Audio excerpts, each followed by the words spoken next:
Meclisimiz elə gözəl keçir.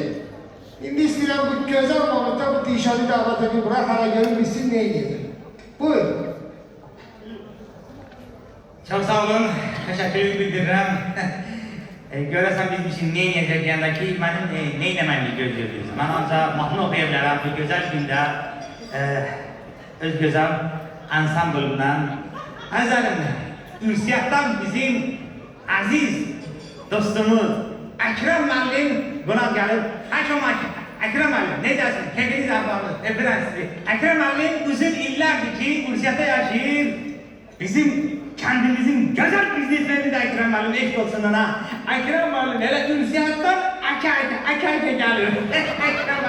Ekrem Müəllim. Neyin dilini?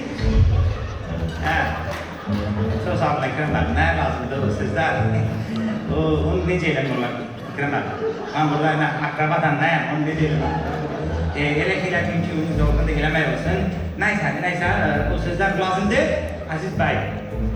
Sayın şərəfinə, gözəl sənətkarımız, Alim Qasımovun repertuarından sizə gözəl bir mahnı ifa edin. Buyurun, dinleyin.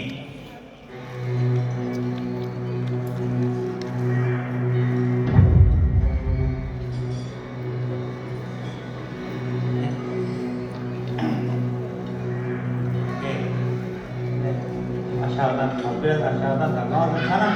Sana bir yana hayır renkleri yukarıdan sanıyor. Aşağı biraz aşağı. Bir aşağı ama onu.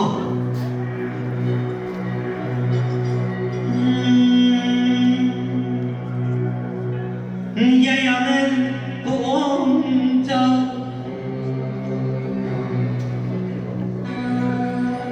Bazen bu zildi, bu mahnanın sonra zil yeri var, oraya kalkabilmedim.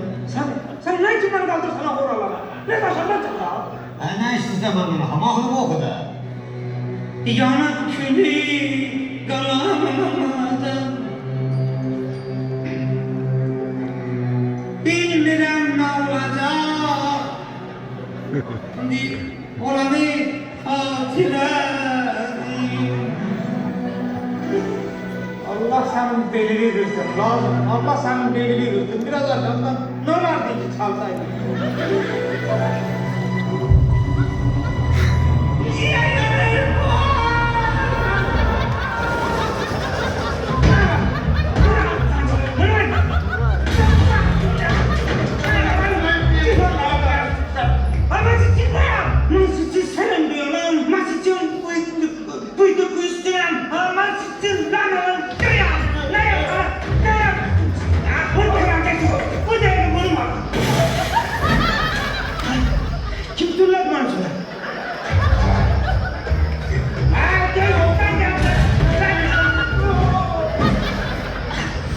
Bilmedim ki. Allah'ınız bu senin, bu da senin.